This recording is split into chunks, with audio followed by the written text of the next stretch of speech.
Welcome to Sputnik, orbiting the world with me, George Galloway. And me, Gayatri. The transatlantic slave trade was arguably the greatest crime in human history. In it, the rich and powerful, having invaded and occupied the countries of Africa and carried off everything they could carry, turned their attention to every one they could carry. Shackled into the holds of leaking verminous vessels, increasingly British ships, men, women and children stolen from Africa were sailed across the seas as slaves. Anyone who has visited the Slavery Museum in Liverpool will have come away from it in something like a state of a shock. No reparation for this crime committed against a continent and against tens of millions of people has ever been made. In fact, it was the slave owners who were compensated when the trade was abolished. The descendants of the slaves are now plentiful, and among us in every former slaver country. Some of them cry out for justice and organize to win it. One of those is Esther Stanford-Xosei, spokesperson of the African Emancipation Day and the Reparations March Committee. Esther, welcome back on the Sputnik. Thank you. The march is on Tuesday, 9 a.m. from Windrush Square in Brixton. I can't be there this year, but of course my heart will be. But let's start with this depressing fact. Every time we raise this on television or when I raise it on my radio show, there is a storm of hatred, aggression, and denial, actually, from white people, of course, but in surprisingly large numbers. Now, if that shocks me, it probably doesn't shock you. No, it doesn't, and this is part of the problem. There is what we call maangamizi denial. And maangamizi is a Kiswahili term that we use to describe the transatlantic trafficking or enslavement of African people, but a continuum from chattel enslavement through colonialism to modern-day neo-colonialism. So we do not use the term transatlantic slave trade because that term implies that this was just a commercial venture gone wrong and actually minimizes the massive genocide that happened to African people and still continues to happen. Well, we'll come on to that. I don't want to minimize that in any way, and I take your point entirely. But if one did look at the transatlantic slave trade, it is actually a mark of such shame that you, or ought to be, that you would think no one would come out of their rabbit hole to effectively deny it or deny any need for reparations for it. That's right, and that just shows how we are still not afforded in the eyes and I think the hearts and minds of many white people and other non-African peoples our full humanity.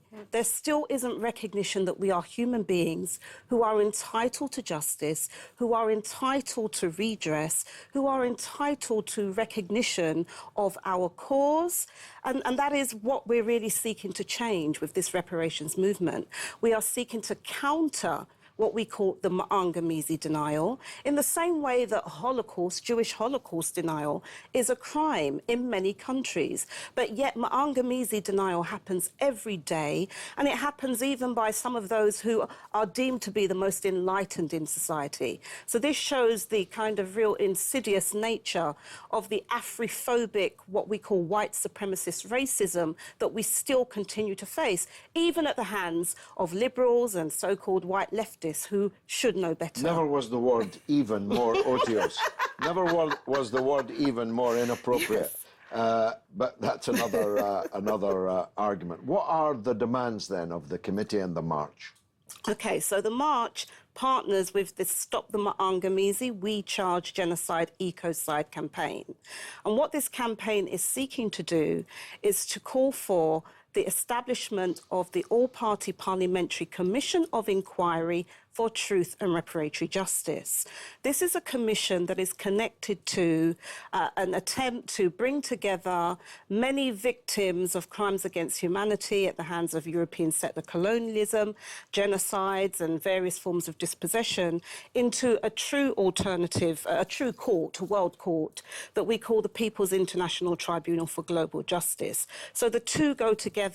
And what we are calling for is actually let us have a dialogue with British state and civil society as to the Ma'angamizi, what it is, what its causes have been, and what its contemporary consequences are for African heritage communities, not only within the UK, but wherever we actually reside and we live, especially in the continent of Africa, in the Americas, Oceania, everywhere, basically, where African people are. So those are the main demands. It is about recognising the current day manifestations of the Ma'angamizi.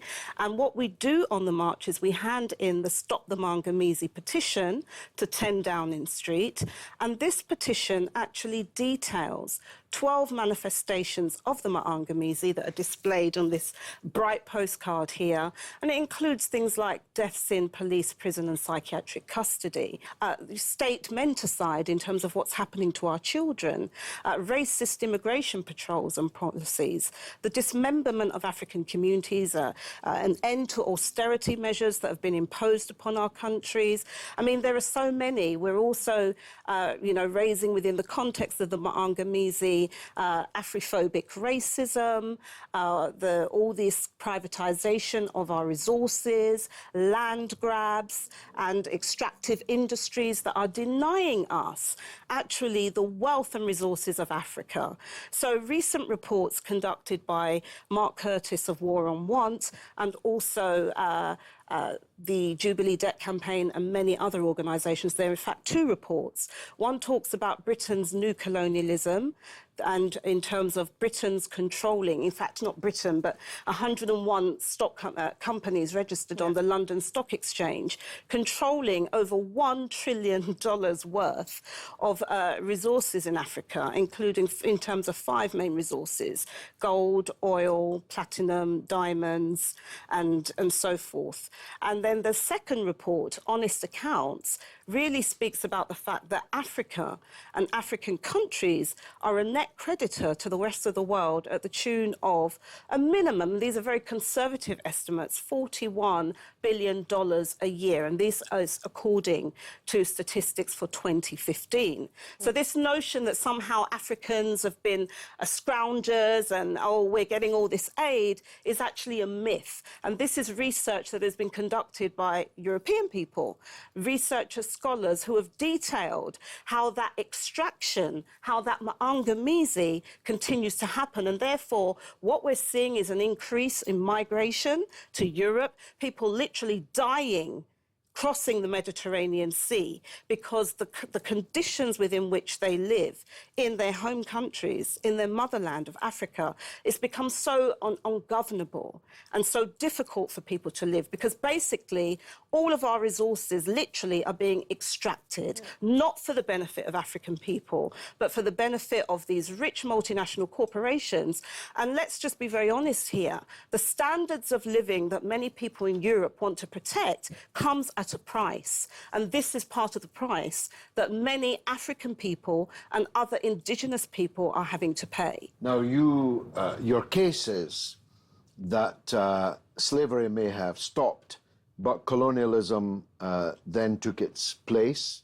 And in the overtly colonial period, Africa continued to be looted of its wealth. And then when so-called independence occurred, that colonialism didn't stop. And it takes the form now of British and other Western capitalist countries still using their financial and economic power to extract wealth from Africa. And now we have a return to actual physical colonialism with U.S. armed forces forming this AFRICOM. That's right.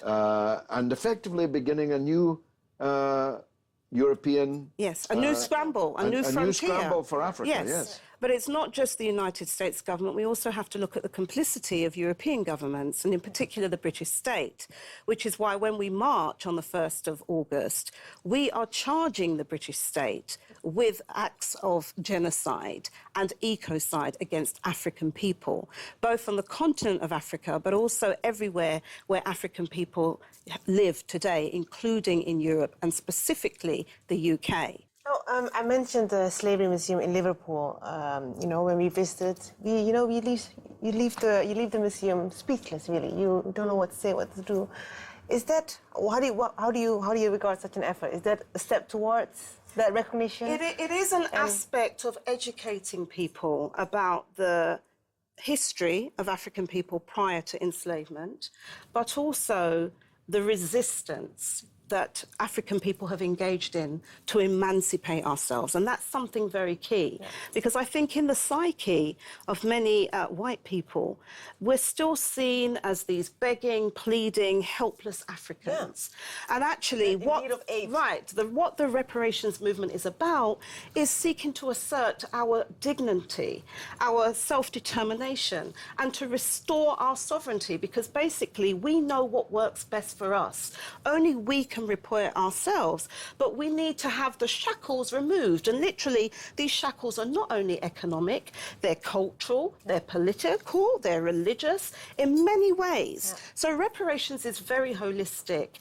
And the end goal is actually about the restoration of a sovereign Pan-African nation state that can incorporate not only African people on the continent, but Africans who have been dispersed in the diaspora.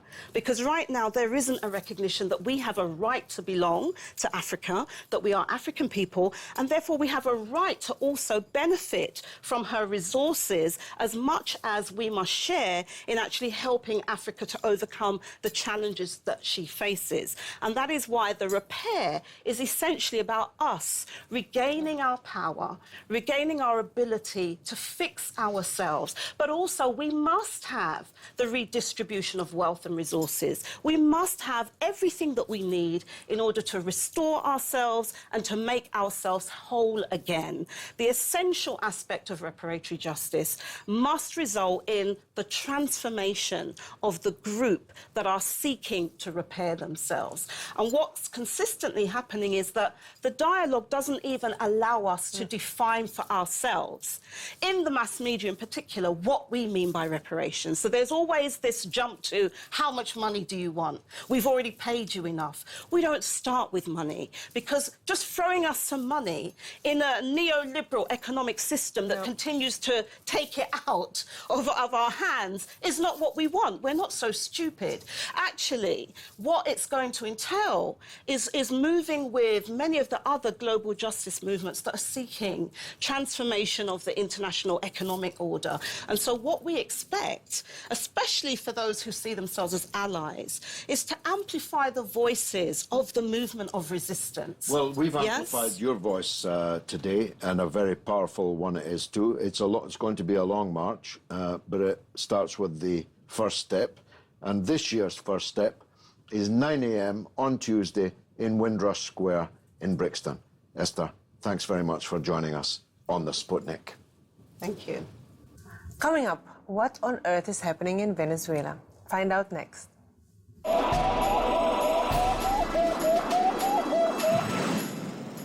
Welcome back to Sputnik. Gayatri and I campaigned on the streets of Caracas in Hugo Chavez's last and victorious presidential election. We will never forget it. We won't indeed. Since the untimely death of President Chavez, everything seems to have taken a turn for the worse. Last week, the head of the CIA admitted that the US was interfering in the Venezuelan elections, not through tittle-tattle on the internet, but in deadly terrorist violence on the streets of Venezuela.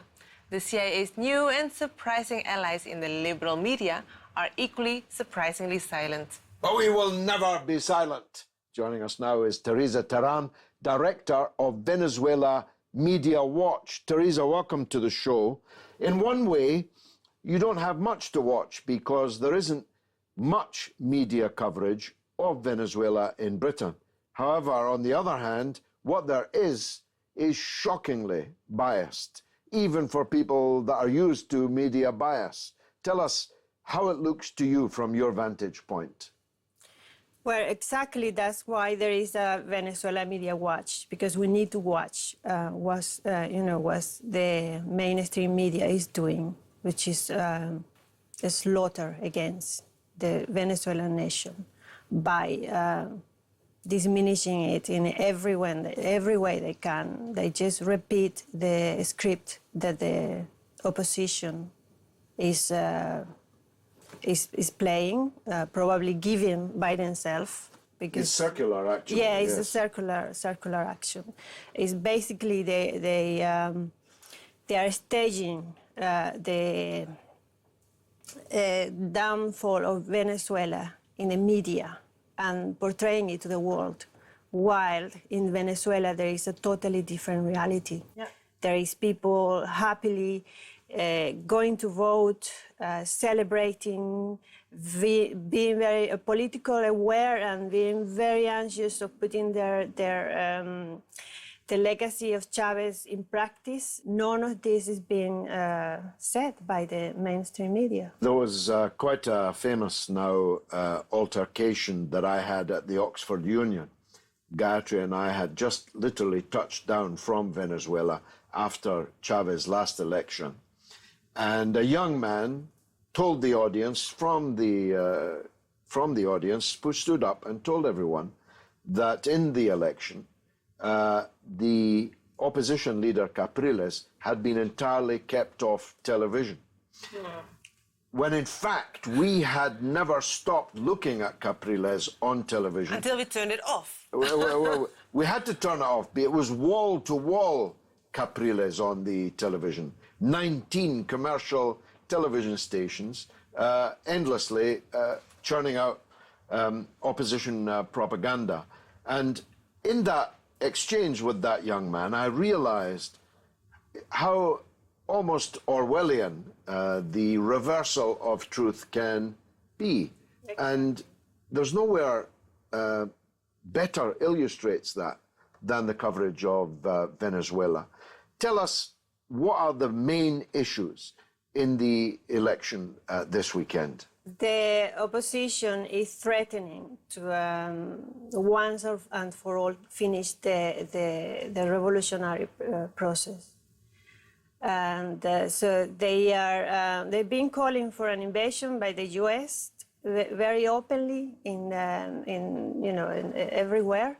We are very worried that it's going to be violence more than we have had now. It's effectively a coup that they are staging. It's a slow-motion coup of the kind that brought down the government of Salvador Allende in Chile on 9/11, 1973. And the United States, having spent the last 6 months accusing Russia of interfering in America's election, this week openly admitted that it is interfering in Venezuela's elections. Yeah. The CIA chief said so. I saw his lips move and heard the words come out. It's incredible that they don't seem to understand or realize the contradiction in that. What form is U.S. interference taking? Well, they have been actually funneling a lot of money to the opposition, like from the 2013 to now. There have been around $120 million given to the opposition to pay for everything. They provide, they take young offenders from the barrios and provide them with everything that a young person would want, and also with a reputation by making them believe that they are heroes and giving them uniform with symbolic meanings, and creating a whole mythology to entice the young people to do things that are against the government. No, against themselves, because they are really criminal things they are doing. They are burning people alive. They are throwing Molotov in the face of a National Guard. They are basically destroying their life because of the opposition needs them to, to take over the government because they don't have the real structure, political structure, ideology, or anything in particular. They just follow a script from the U.S. They are the servers of the U.S. and they have been all their life parasitical bourgeoisie that, they get a little bit of the resources and some privileges, and then that's it. So they keep the country down so it doesn't develop, so it can be exploited as the U.S. and everybody else wants. And they are destroying the people, the Venezuelan, the young people, and then they blame the government. It is the government that is destroying the youth of Venezuela because it's not giving them any opportunities of job, education, and everything. When it's the opposite, there have been a massive increase in education in Venezuela since socialism started. There have been the job now, unemployment is down to 5%. If you believe the Western media, almost everyone in Venezuela is unemployed. Yeah. There is no trace of reportage of the way in which poor people have been lifted out of poverty, young people have been sent to universities. Venezuela has the largest student body practically on the planet. And as you say, minorities, when we saw the marches, the Chavez supporters, there were indigenous people, black people, disabled people, all the people that had been liberated by the Chavista movement. How is that movement responding to this challenge? How are the elections going to go? We think that what the violence is, their focus of is about like 2% of the country that the opposition has in their hands that are causing all this violence. And there is a majority of people of Venezuelan from the humble background, peasants, housewife, old people, fishermen, everybody who is up to it, because that's now their revenge. Because for years since the revolution started, the laws were created, but they haven't been put in place because the opposition have been always stopping it. And now they can. They have been working really hard to get like the land producing, and but they are being killed by landowners. They kill them. So this is the opportunity for them, to have in their hands all the power they need for all the projects that started 18 years ago to, get. And you're confident that they will take this opportunity? They are taking it. They are already involved. There were 50,000 people that they wanted to be part of it as leaders, and then there is a. Well, the very best of luck to the people of Venezuela, and keep watching the media for bias. Thank you very much, Teresa Teran. And now it's your turn to tell us what you think through the portals of social media. What's rattling, Gayatri? So if we are to believe the mainstream media, Venezuela is now a country under regional isolation, U.S. sanctions, food shortages, people emigrating, basically a country of chaos. A basket case, yeah. Yeah. So Mary Findlay says, unless Russia moves in, Venezuela is in danger from U.S. regime change. And regarding the reparations, as we discussed with Esther, it's just astounding. It's like a wall of hatred comes in. It's unbelievable. How dare you even? And I just want to illustrate it by reading one of those tweets, this one coming from Crow. This nonsense is socially destructive and adds to a growing white hate problem. Can my family seek reparations from Germany for World War I and II? Well, what did you lose in World War I and II? Who was responsible for World War I? Were your family taken in chains in the bottom of a boat across the seas to work like a beast in the field, owned by another human being? Were you? Because if you were, you can sue Germany, for sure. But the truth is, you were not. This hatred of this subject is illustrative of how very, very far we still have to go to make people face up to their own country's history. Don't get me started. You've got my blood boiling now. Me too. And that's the time we've got anyway for the tweets today. Which, alas, means that's the end of the show. But please stay in touch with us on Facebook, Sputnik on Russia Today, or Twitter or Instagram, RT_Sputnik. It's goodbye from me, Gayatri. And from me, George Galloway. It's been marvelous.